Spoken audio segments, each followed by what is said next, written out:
Assalamualaikum warahmatullahi wabarakatuh dan salam sayang buat semua penonton setia Nona. Peristiwa Nabi Ibrahim AS menyembelih anak kecilnya, Nabi Ismail AS atas suruhan Allah Subhanahu Wa Taala melalui mimpinya telah mengajar kita tentang kepatuhan kepada perintah Allah tanpa mempersoalkan asbabnya. Nabi Ibrahim AS dan anaknya telah berjaya menghadapi ujian yang diturunkan Allah atas dasar takwa mereka kepada Yang Maha Berkuasa. Sejarah agung ini telah memberi iktibar dan pengertian sebenar sebuah pengorbanan buat seluruh umat Islam. Bermula detik itu juga, tanggal 10 Zulhijjah diraikan setiap tahun bagi memperingati kisah cinta agung dan ketaatan seorang hamba kepada penciptanya melalui sambutan Hari Raya Aidiladha. Semoga ibadah haji dan korban yang telah dijalani umat Islam tahun ini dihayati dengan penuh keinsafan dan ketakwaan. Sesungguhnya setiap pengorbanan yang dibuat berlandaskan keimanan dan keikhlasan, tidak kira kecil maupun besar, pasti mendapat ganjaran daripada Yang Maha Esa.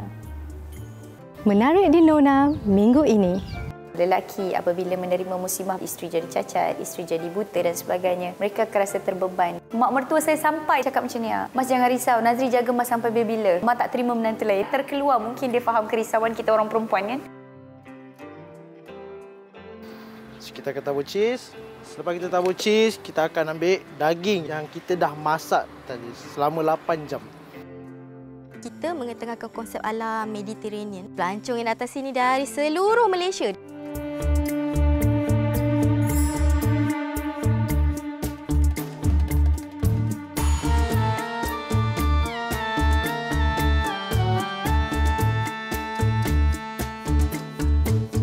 Mula tular dengan kisah kebangkitan luar biasa selepas mengalami kemalangan jalan raya pada Mac lalu. Nama Masitah Muhammad Effendi semakin mendapat perhatian pengguna laman media sosial di pelbagai platform. Sikap positif wanita cekal yang juga seorang ahli perniagaan ini membuatkan ramai menjadikan dia sebagai sumber inspirasi untuk bangkit dan muhasabah diri. Meskipun mengalami pelbagai komplikasi termasuk kecederaan pada saraf mata sehingga kehilangan deria penglihatan, dia tetap menerima perubahan yang tidak diduga ini dengan redha dan hati yang terbuka. Nona menyelami kisah pengorbanan dan kecekalan wanita hebat ini meneruskan kehidupannya. Moga ia menjadi perkongsian bermanfaat buat semua. Ceria, optimis dan bertenaga, dugaan yang menimpa sama sekali tidak merubah karakter Masitah Muhammad Effendi 32 tahun untuk meneruskan kehidupannya dengan lebih berjaya. Ketabahan usahawan ini menjadi inspirasi dan membuka mata ramai pihak. Kerap kali ditanyakan tentang mana datang kekuatan. Saya sendiri rethink balik semula mana datang kekuatan tu. Tapi dia masih lagi pada jawapan yang sama, yang mana saya ada support system yang sangat bagus. Saya ada suami yang sentiasa bagi kata-kata semangat. Dia tunjukkan saya perspektif yang berbeza, cara fikir yang berbeza. Kemudian saya ada mentor yang sentiasa beri guidance yang tak putus-putus. Pasti ada hikmah, mesti ada sesuatu yang besar yang Allah nak saya teruskan, jalankan. Tim saya sendiri, staf saya sendiri, daripada keluarga mertua, semua memberikan galakan yang mana mereka treat saya seperti seolah-olah tak ada kekurangan langsung pada diri saya. Seolah-olah saya tak buta, seolah-olah saya tak sakit. Tak sedikit pun rasa perbezaan kasih sayang, perhatian, rasa hormat dan sebagainya daripada support system saya. Kalau saya meratap sekalipun, ambil masa lama untuk down, ambil masa lama untuk bangkit, mata saya tak cerah balik. Saya tak celik balik, saya tak boleh nampak balik. So saya fokus pada apa yang saya boleh buat next. Mengimbas kembali detik hitam umpama igawan ngeri buat suaminya Nik Nazri Abidin 36 tahun. Dia sama sekali tidak pernah terlintas di fikiran isteri tercintanya menjadi insan kelainan upaya. Sepanjang saya bersama dengan dia, tak pernah saya berenggang dengan dia.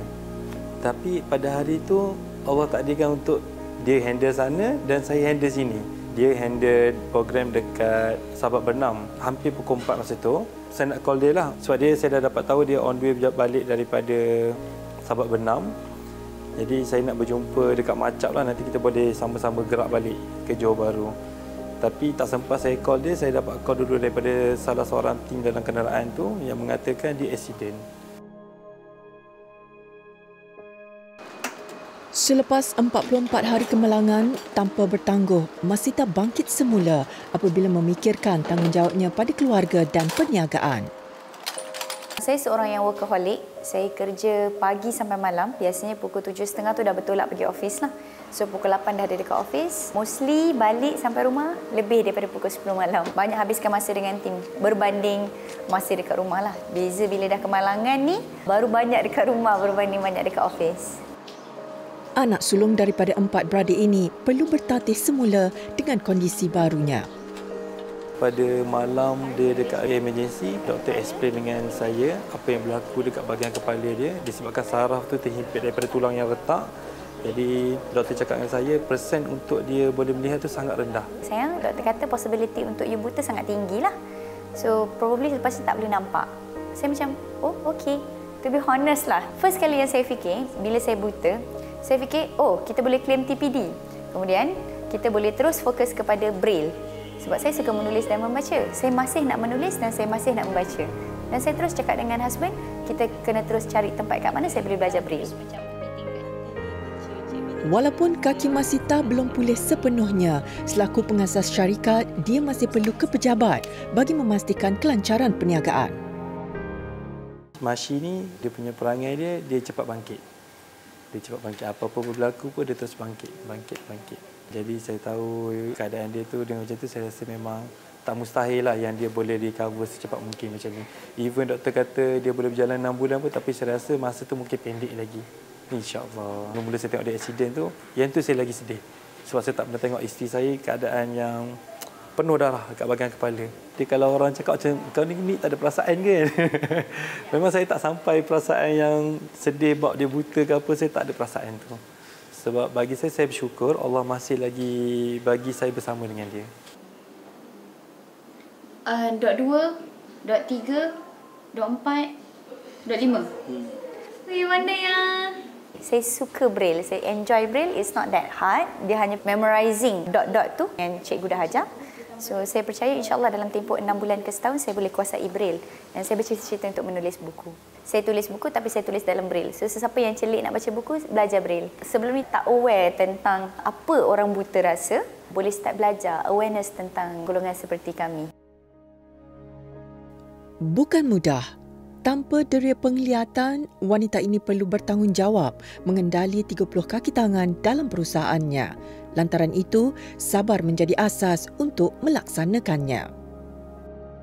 Ujian yang Allah berikan ni saya anggap dia sebagai nikmat. Nikmat buta yang kali ni saya dapat lalui dengan sangat baik, alhamdulillah. Saya gunakan akronim sabar yang mana S itu adalah sedar diri kita hamba. Bila kita sedar diri kita hamba, kita tak ada banyak sangat nak demand, nak whining. Dia menghilangkan negativity thoughts dalam kepala kita. A adalah Allah berhak ke atas kita. Allah nak ambil mata kita ke, Allah nak ambil tangan kita ke, Allah nak ambil apa sahaja daripada kita, atau Allah nak pulangkan apa sahaja kepada kita. Kita tahu Allah berhak ke atas kita. B, bersangka baik kepada apa sahaja yang telah Allah tulis kepada kita. Kemudian A adalah Allah lah yang paling sayang kita. Sebab tu pun yang Allah janji, Allah akan uji kita berdasarkan kemampuan kita sahaja.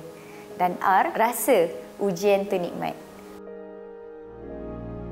Hubungan suami isteri sering menjadi persoalan semenjak Masita ditimpa dugaan ini. To be honest, perhubungan saya dengan suami sejak kemalangan bertambah baik. Saya adalah seorang yang workaholic, jadi saya tak ada banyak masa dekat rumah. Bila balik ke rumah, sambung lagi kerja dekat rumah, dan saya masa sebelum kemalangan saya tengah sambung belajar. Suami sangat-sangat memberi ruang kepada saya untuk fokus apa yang saya buat selama ni. Hal rumah tangga, membasuh, mengemas rumah dan sebagainya, suami yang akan handlekan. Cuma ketika sebelum kemalangan, ada waktu lapang, saya dengan suami akan masak lah. Kalau kata jalan-jalan, sekarang ni lagilah tak boleh tinggal. Pergi mana-mana pun saya ikut. Bila dah buta ni, kita ngeri bila kita seorang-seorang. Kita tak tahu apa sekeliling kita, siapa datang, siapa sampai. Jadi, husband jadi mata saya sekarang lah. Nick lebih gemar menghabiskan masa menemani Masita dan melakukan aktiviti yang tidak sempat dilakukan ketika isterinya masih sihat. Orang yang sakit tu dah tentu sakit. Kita yang sihat ni sebenarnya kita kena kuat daripada dia sebenarnya supaya dia tak merasa kesakitan yang dia alami, apa yang Allah dah uji kat dia. Saya bersyukur sebenarnya Allah bagi saya lebih sangat-sangat masa bersama dengan dia. Saya akan ada bersama dengan dia selagi Allah panjangkan umur saya, Allah bagi kudrat kat saya. InsyaAllah saya akan jaga dengan dia, jagakan dia sebaik mungkin. Janji seorang suami menjadi pegangan buat si isteri, bahkan menjadi kekuatan untuk Masita sihat dan boleh berjalan seperti sedia kala. Lelaki apabila menerima musibah-musibah, isteri jadi cacat, isteri jadi buta dan sebagainya, mereka akan rasa terbeban dan nampak benda ini sebagai satu perkara yang memberatkan mereka. Boleh jadi sebahagiannya terlari fokus dari menjadi support system yang baik kepada orang yang ditimpa musibah. Mak mertua saya sampai cakap macam ni, "Mas jangan risau, Nazri jaga Mas sampai bila? Mak tak terima menantu lain." Terkeluar, mungkin dia faham kerisauan kita orang perempuan kan. Tetapi suami saya, alhamdulillah setakat ini, Nik Nazri bin Abidin menjadi seorang suami yang saya selalu sebut dan saya canangkan. Saya berterima kasih kerana dia masih sudi terima saya menjadi supporter yang paling kuat, yang membuatkan saya terus yakin seolah-olah saya tak buta, seolah-olah tak ada apa-apa pun yang berlaku kepada saya. Tiada sekelumit pun Masita dan suami menyifatkan ujian ini sebagai satu musibah. Malah mereka reda dan terbuka dengan kurniaan Maha Esa. Moga Allah hadiahkan kebahagiaan di akhirat buat pasangan ini.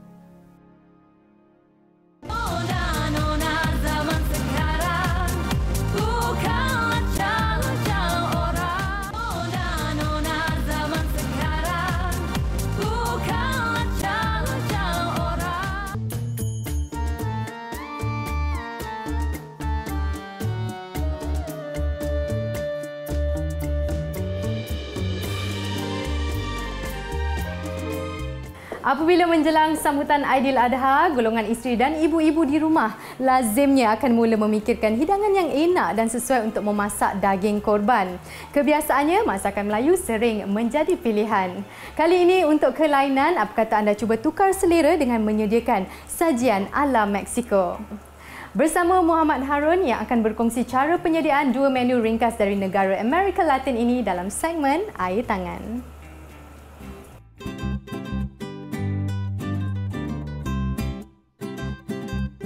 Mula beroperasi di kawasan Tasik Seksyen 7 Shah Alam Selangor sejak setahun lalu, Los Primos Locos menyajikan snack Meksiko yang cukup lazat dan menjadi bualan ramai di laman media sosial.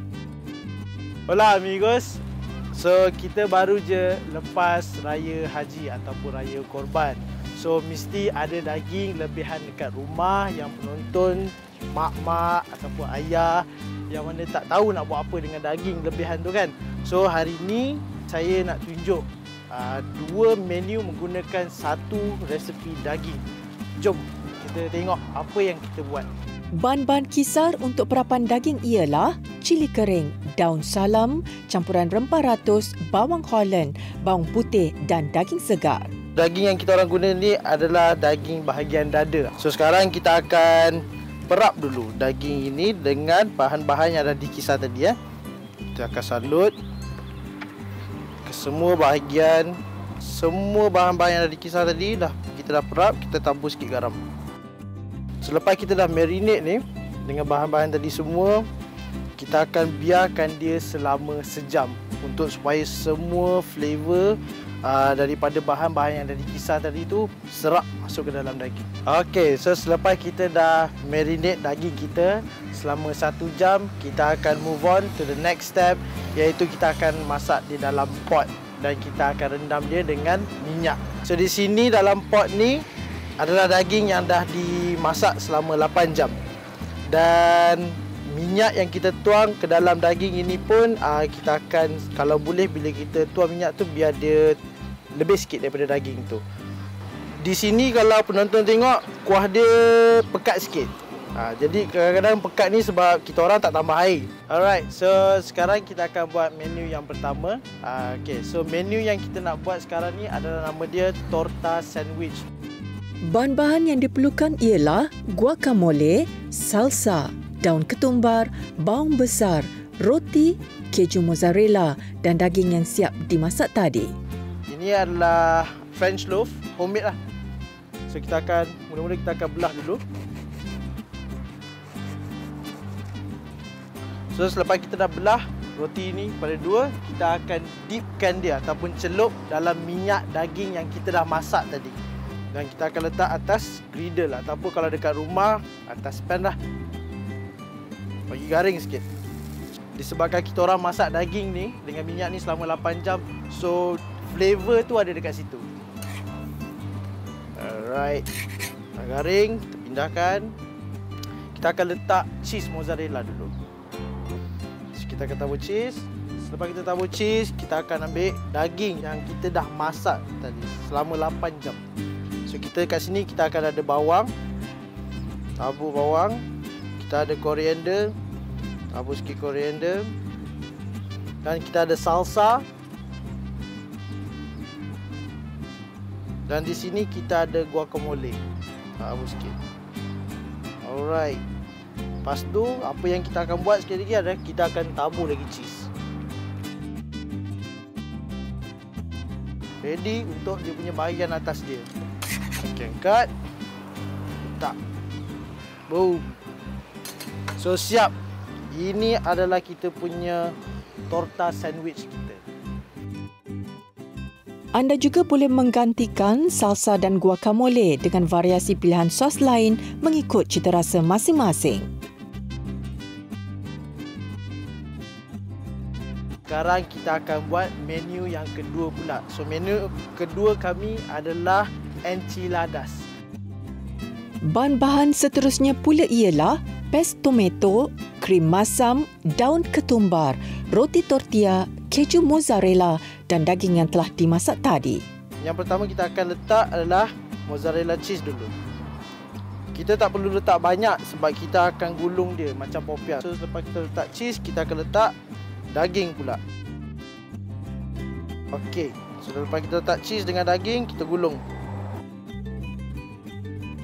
Ulang langkah yang sama untuk menghasilkan gulungan tortilla. Kuantiti yang diperlukan bergantung kepada saiz bekas tulang pembakar. Sebelum kita placekan ataupun letakkan dalam tray ni, kita akan letak dia punya base dia dulu. So base untuk enchiladas ini adalah tomato paste. So untuk first base kita dah letak dan kita akan placekan kita punya corn tortilla tadi. Selepas tu kita akan letak sekali lagi kuah dia di atas dia. Sapu bagi rata. Jangan banyak sangat, jangan sikit sangat. Selepas kita dah letak tomato base atas, bawah, dalam dah ada inti cheese dengan daging, kita tambah lagi cheese kat atas dia. So dekat sini kita ada tray. Apa yang kita akan buat adalah kita akan placekan baking tray ni di dalam tray yang dipenuhi dengan air yang panas. Dan selepas tu kita akan tutup. Dan kita akan biarkan dia dalam 5 minit, 6 minit situ sehingga dia punya cheese dia cair. Okey. So kita dah tunggu 5 hingga 6 minit dah dan kita boleh check sekarang. Dia. So inilah hasil dia. So kita garnish dia, kita ada sour cream dan juga ketumbar. So kita akan taburkan sikit sour cream. So selepas kita tabur sour cream, kita akan tabur ketumbar pula. Hiaskan dia. Alright. So ini adalah enchiladas. Okey, tadi kita dah settle 2 menu Mexican kita. So sebelum makan, perah dulu. Perah, baru korang ngap. Alright, selamat mencuba.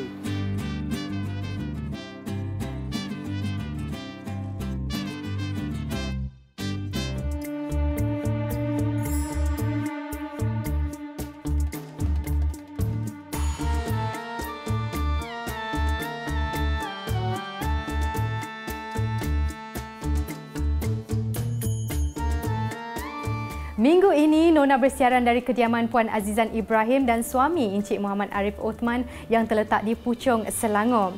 Merupakan seorang pereka hiasan dalaman dan pemilik Yan Arif Deco, memberikan kelebihan buat pasangan ini untuk menata rias kediaman mengikut cita rasa dan keselesaan mereka sekeluarga.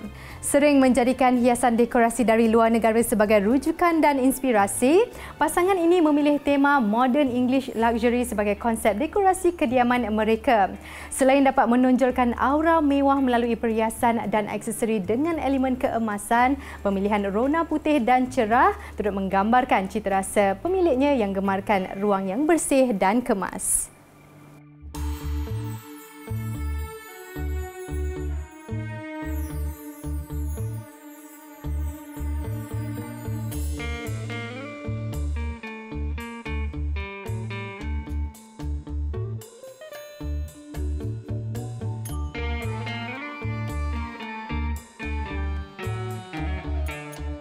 Jauh daripada kesibukan Bandaraya Seremban, Kafe Hutan Nursery tampil berbeza dengan pelbagai jenis tumbuhan dan tanaman sebagai hiasan dekorasinya. Pelanggan yang berkunjung ke sini boleh menjamu selera dengan variasi hidangan istimewa sambil menikmati keindahan alam semula jadi dan suasana desa yang tenang dan mendamaikan. Ketahui tip penjagaan dan susun atur landscape kafe ini bersama pemiliknya Saiful Azwan Muhammad Jali dan Madiana Zukaidi dalam segmen Diary Deco. Pengalaman lebih 20 tahun dalam bidang lanskap dan nursery memberi kelebihan buat pasangan suami isteri dari Labu Negeri 9 ini untuk membuka sebuah kafe yang dilatari dengan pelbagai tumbuhan semula jadi. Hutan Nursery Cafe bukan sahaja menyajikan pelbagai juadah, malah menyediakan hiasan lanskap menghijau yang menyegarkan. Tercetusnya idea ni saya rasa apabila pandemik melanda lah. Asalnya saya dengan wife saya ni wedding decoration. Jadi setelah lama menjalankan perniagaan wedding ni, ada certain people yang cakap kahwin ni dia takkan putus, takkan habis bisnes kahwin ni. Tapi bila jadi pandemik itu hari, tiba-tiba tak ada job pula. Itu yang macam mana mungkin boleh jadi macam ni kan. Kami berdua fikir jalan penyelesaian untuk menjana pendapatan. Jadi tercetuslah idea untuk buka kafe ni. Antara menu yang menarik saya rasa kalau ikut listing nasi lemak hutan. Chicken balado ni menu baru tapi dia terus naik ke ranking nombor 2. Mungkin sebab kat Negeri Sembilan kan orang suka pedas-pedas kan. Spaghetti carbonara with chicken grill. Mungkin cara plating chef yang membuatkan dia nampak menarik. Lepas tu family platters. Family platters ni memang kebanyakan pelanggan yang datang ke kedai ni lebih kepada family. Creamy pesto pasta. Ni memang chef signature lah. Samping tu kita juga ada air menarik lah kat sini. Fokus utama Hutan Nursery Cafe ni adalah untuk memberi kesedaran kepada pelanggan-pelanggan kami lah yang betapa pentingnya alam sekitar ni. Pokok-pokok ni jangan ditebang suka hati. Kita kena be friendly to our nature lah sebenarnya. Variasi jenis tumbuhan yang ditanam dan dijadikan sebagai perhiasan di kafe ini melengkapkan dekorasi halamannya. Setiap pokok dijaga dengan rapi untuk memastikan ia sentiasa segar dan tidak layu. Saya background event decorator, so kita memang minat lah dengan benda-benda cantik ni kan. So masa time PKP tu lebih banyak masa tau untuk layan-layan pokok. Dan masa mula tu kita start daripada rumah. Lepas tu bila dapat sambutan yang memang agak luar biasa lah time tu, dan kita kembangkan lagi. Bagi yang baru berjinak-jinak untuk berkebun, mungkin anda boleh cuba menanam tumbuhan berbunga terlebih dahulu kerana ia lebih mudah untuk dijaga. Antara pokok yang paling laris ialah pokok monstera, lepas tu anthurium dengan peace lily. Kalau peace lily tu untuk yang berbunga lah. So mostly memang orang lebih suka pokok-pokok hijau berbanding pokok bunga. Konsep dia outdoor, so kita lebih kepada pokok hijau. Pokok yang besar-besar untuk dapatkan suasana yang redup kat sini. Tips dia, kita mesti siram dia setiap pagi. Tengok ada setengah pokok dia mesti nak siram 2 kali, iaitu waktu petang juga. Lepas tu kena kerap sentiasa buangkan daun-daun kering, nak kena trim dia sentiasa. Pemilihan jenis pokok dan susun atur hiasan di kafe ini merupakan idea kreativiti pemiliknya sendiri. Mereka percaya keindahan tanaman hijau mampu menarik perhatian pengunjung. Kita lebih kepada konsep hipster. Lepas tu kita combine pula dengan barangan rotan dan pokok. So dia nampak lebih match dan lebih natural lah. Mostly kita tengok orang yang masuk kafe ni, first impression dia bila masuk kafe dia akan teruja tau. Tengok dengan pokok-pokok ni. So kita akan nampak dia suka bergambar. Dia memberi suasana segar, memberi satu impact kelainan berbanding kedai-kedai lain lah. Pokok ni perlu jagaan yang agak rapi. Sebenarnya mudah bagi orang yang minat. Dia sukar bagi orang yang kurang boleh bagi masa dengan pokok tu sebab dia akan memberi aura positif untuk setiap yang suka pokok ni. Vibe dia yang memang kita susahlah nak dapatkan tempat lain. Kita rasa macam duduk kat sini santai, makan dia of course lah memang sangat sedap. Selalu kita tahu kan kalau makan level-level kafe kita tahu harga dia macam mana kan. So dekat sini memang sangat recommended lah. Tempat best, view cantik, makan sedap. Selain menjadi pelengkap alam semula jadi, tumbuh-tumbuhan juga memberi banyak manfaat kepada manusia. Menghirup udara segar sambil menghayati keindahan flora mampu memberi ketenangan buat mereka yang ingin merehatkan minda. Sebenarnya decoration ni dia lebih kepada isteri saya lah. Kalau diikutkan kedai ni memang hasil daripada tangan saya lah. Daripada panjat atap, buat toilet, buat lantai, semuanya tangan saya lah. Bagi saya, orang yang datang kat kafe saya ni, dia lebih banyak tengok pokok sebenarnya. Bila dia dah tengok-tengok pokok, dia dah layan-layan pokok, lepas tu baru dia datang lapar baru dia makan. Banyak konsep macam ni dekat Malaysia ni yang ada nursery apa semua. Walaupun banyak kedai yang berkonsep macam ni, green people ni lagi ramai sebenarnya. Jadi diorang ni memang suka pergi kedai sana, layan pokok, makan. Pergi sini, layan pokok, makan. Bagi saya tu adalah kelebihan lah. Mula beroperasi jam 4 petang sehingga jam 11 malam, kafe ini sesuai dijadikan lokasi untuk anda menjamu selera sambil bersantai setelah penat bekerja seharian. Susun atur dekorasinya yang segar dengan tumbuhan hijau mampu mewujudkan suasana yang nyaman dan mendamaikan.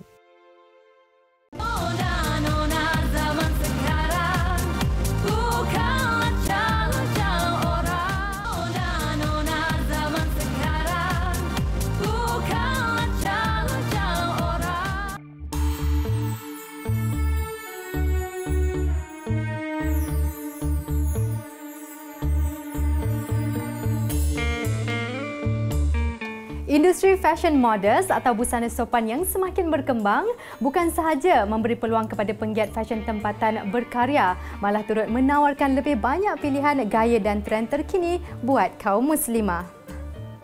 Rekaan eksklusif daripada jenama ini bukan sahaja sesuai digayakan di majlis formal juga casual, malah selesa dipakai ketika bersantai bersama teman dan keluarga. Label Kalimah memberi kelainan buat pelanggannya melalui sentuhan rekaan yang moden dan elegan.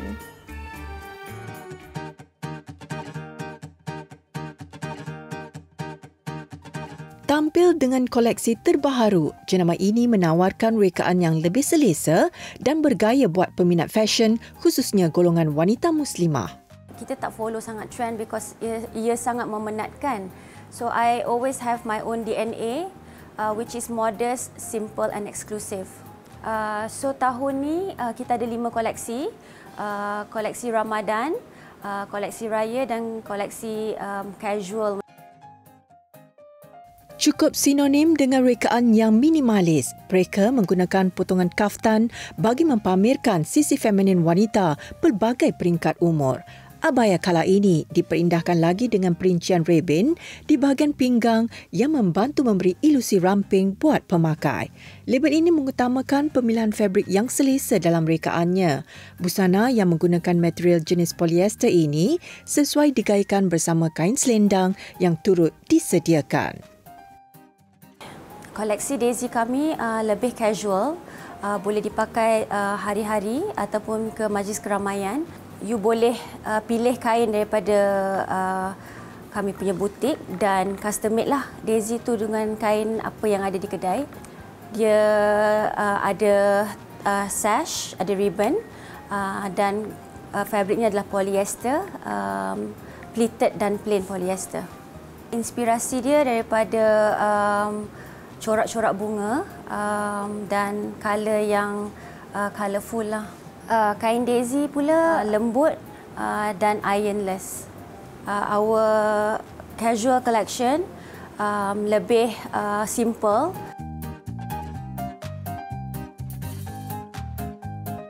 Rekaan abaya yang menggunakan fabrik lembut dan berkilat ini turut diserikan lagi dengan penggunaan trend ruffle di bahagian lengan baju. Walaupun penampilan gaya sederhana, busana ini tetap diberikan sentuhan yang anggun di bahagian pinggang melalui penggunaan rebin dan selendang daripada fabrik yang sama.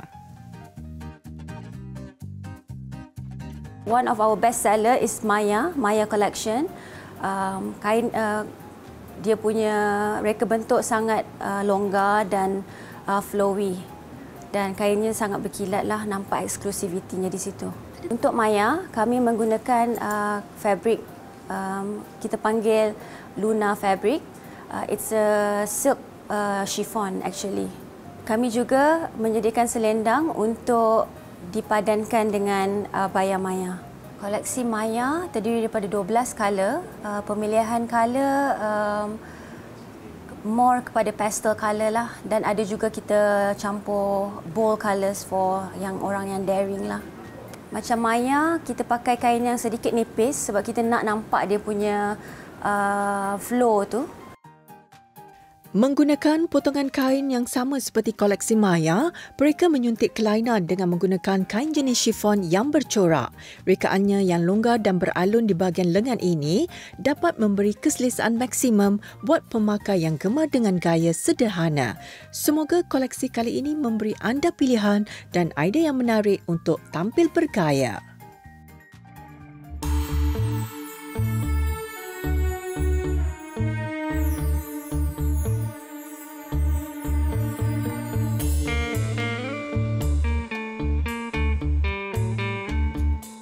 Dalam kesibukan bekerja maupun menguruskan rumah tangga, alangkah seronoknya jika kita dapat meluangkan sedikit masa untuk bercuti dan merehatkan minda bersama yang tersayang.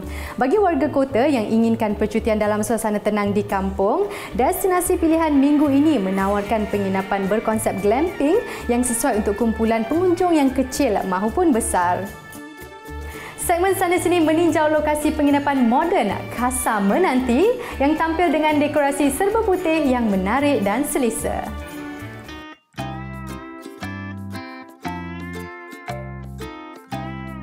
Terletak di Bandar Diraja Seri Menanti Negeri Sembilan, lokasi yang menawarkan penginapan selesa dan dikelilingi keindahan alam semula jadi ini sesuai bagi anda yang inginkan percutian jauh daripada kesibukan kota raya. Baru sahaja beroperasi sejak beberapa bulan lalu, Casa Menanti menjadi tumpuan pengunjung apabila tular di laman media sosial sebagai antara destinasi percutian yang menarik dan berbeza. Kita mengetengahkan konsep ala Mediterranean. Mediterranean ni macam yang kita tahu, Laut Mediterranean tu bordering country dia macam Sepanyol, Greece, Morocco. Jadi kita punya tema warna tu sendiri pun memang putih sebab kawasan tanah ni sebenarnya kecil je, 8,000 square feet. Jadi kita buat semua putih supaya nampak lebih luas. White tu kita nak naikkan sikit, kita jadi mix lah. Kita campur monochrome. Tema Mediterranean tu juga kita ada outdoor, ruang makan outdoor yang lebih santai. Boleh nampak keseluruhan kawasan ni. Diinspirasikan daripada seni bina pusat peranginan luar negara, terdapat 6 chalet berbentuk kabin kecil disediakan untuk penginapan. Konsep dekorasi yang diketengahkan juga menjadi antara tarikan unik di sini. Kalau dari segi interior, kalau kat hotel macam plain, kosong, tak ada warna. Kita memang nak buat satu yang lain pada lain lah. Mengetengahkan warna-warna yang ceria. Kita sendiri pun banyak buat job interior design. So kita memang pandailah nak buat benda tu jadi estetik untuk tarikan pengunjung. Kita ada kepelbagaian. Macam contohnya, kabin nombor 1, dia monochrome. Iaitu warna campuran warna putih dan hitam. Okey, untuk kabin dan dia lebih moden lah. Kabin nombor 2, kita pilih warna pink dan tema bunga-bungaan lah, floral macam tu. Cuba untuk memberi suasana lebih vibrant, lebih ceria. Nampak je kecil kabin tu, setiap kabin, tapi setiap kabin sebenarnya ada bilik air tersendiri, ada ruang untuk solat, memuatkan katil king dan queen. Kolam renang yang disediakan di hadapan kabin memudahkan pengunjung untuk bermandi-manda atau melakukan sebarang aktiviti air bersama keluarga dan teman. Pelancong yang datang sini dari seluruh Malaysia, dari Kedah pun ada sometimes ada satu family datang berkumpul dekat sini, semua dari macam-macam tempat, dari Perak, Kedah, Melaka, KL. Sini macam tengah-tengah. Kemudahan ruang pantry dan kelengkapan alatan memasak yang ada di sini memudahkan pengunjung untuk memasak sendiri. Package untuk setiap kabin, pengunjung boleh book sama ada satu kabin ataupun boleh book whole place lah, macam keseluruhan tempat ni untuk buat family day. Termasuk breakfast, lepas tu boleh pakailah segala kemudahan, basikal semualah. Kita ada 5 basikal untuk ronda-ronda keliling kampung.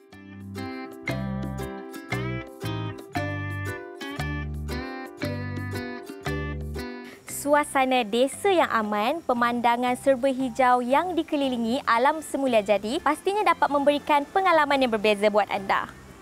Selain dapat beriadah bersama, aktiviti barbecue yang disediakan di sini dapat dijadikan memori apabila anda bercuti bersama keluarga mahupun teman. Jemput makan. Menjamu selera di bawah pohon yang redup sambil menghayati suasana desa yang mendamaikan, suatu pengalaman berharga buat warga kota. Tapi sebenarnya bila ikut feedback pengunjung yang datang, mereka kata lagi best lah bila berada di sini. Pagi-pagi tu dengar kicauan burung, berkabut, suasana kampung. Dia kata lagi tak terfikirlah dapat vibe macam ni. Orang-orang yang tak ada kampung, sangat menghargai tau rasa suasana kampung ni. Tenang dan nyaman. Begitulah gambaran suasana penginapan di sini. Meskipun mempunyai keluasan yang terhad, pelbagai aktiviti yang ditawarkan pasti akan membuatkan percutian anda bersama keluarga atau teman-teman menjadi lebih bermakna.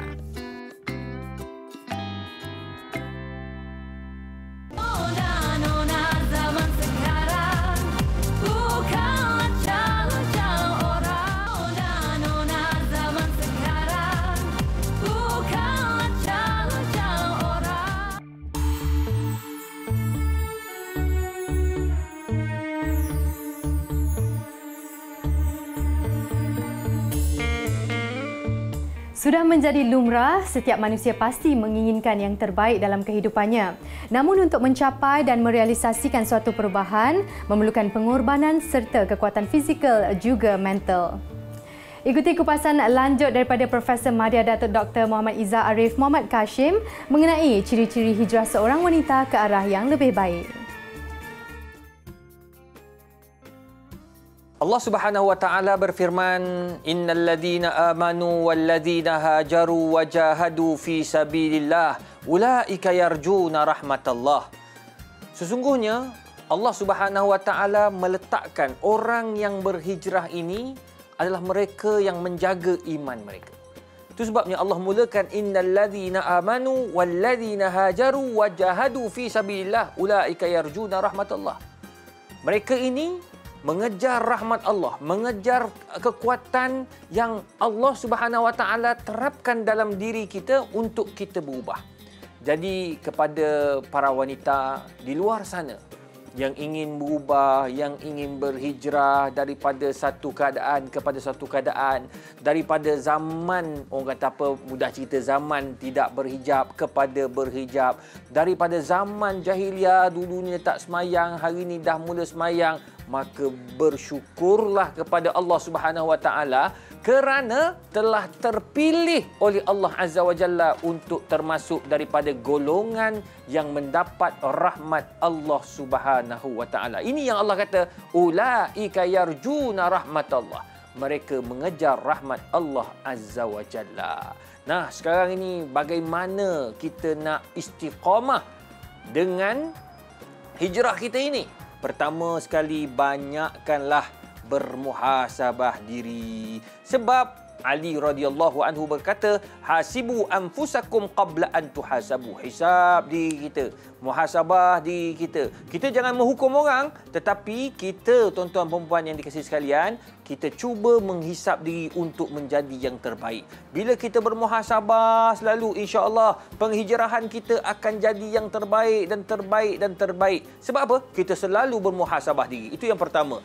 Yang kedua, tuan-tuan yang dikasihi sekalian, kalau kita nak berhijrah, kalau kita sedang berhijrah, kalau kita baru berhijrah, musahabatul ulama. Selalulah kita ini berkawan baik dengan orang-orang alim, dengan ustazah-ustazah, dengan ustaz-ustaz, dengan alim ulama. Banyakkan dengar ceramah-ceramah, banyak dengar ilmu-ilmu yang boleh menambahkan pengetahuan kita yang dulunya mungkin kita tak boleh baca Quran. Bacalah Quran, insya-Allah Allah akan mudahkan urusan kita. Dulu kita tak pernah pun tahu tentang isi kandung Al-Quran yang dinamakan tafsir.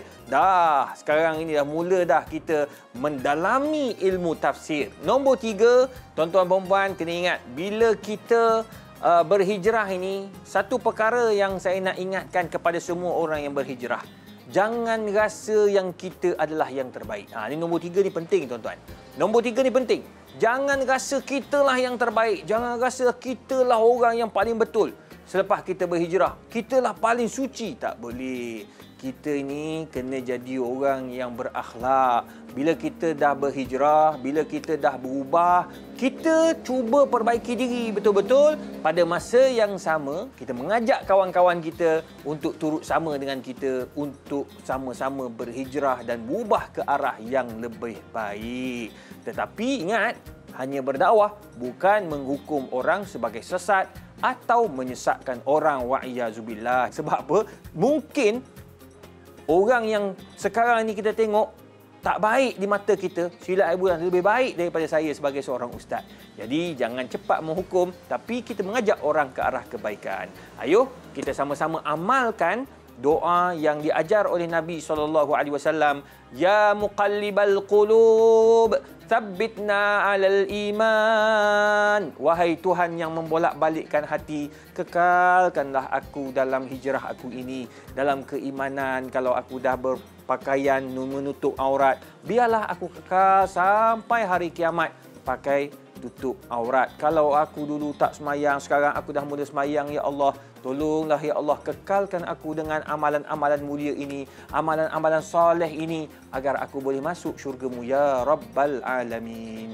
Semoga puan-puan yang dikasihi sekalian yang telah berhijrah daripada keadaan yang dulu kepada keadaan yang lebih baik, semoga kekal istiqamah. Jangan lupa doakan saya, Ustaz Izhar.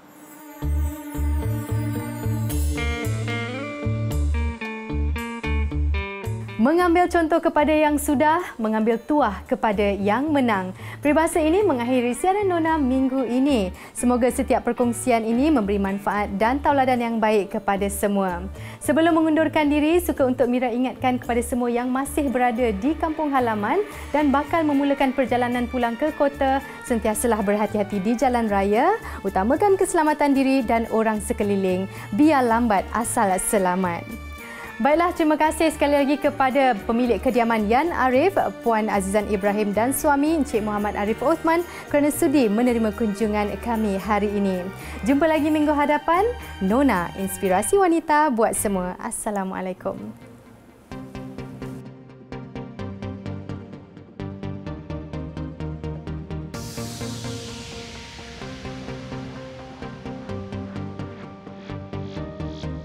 Sri Kandi masa kini yang bekerja ya juga ibu dan istri, cabaran ditanya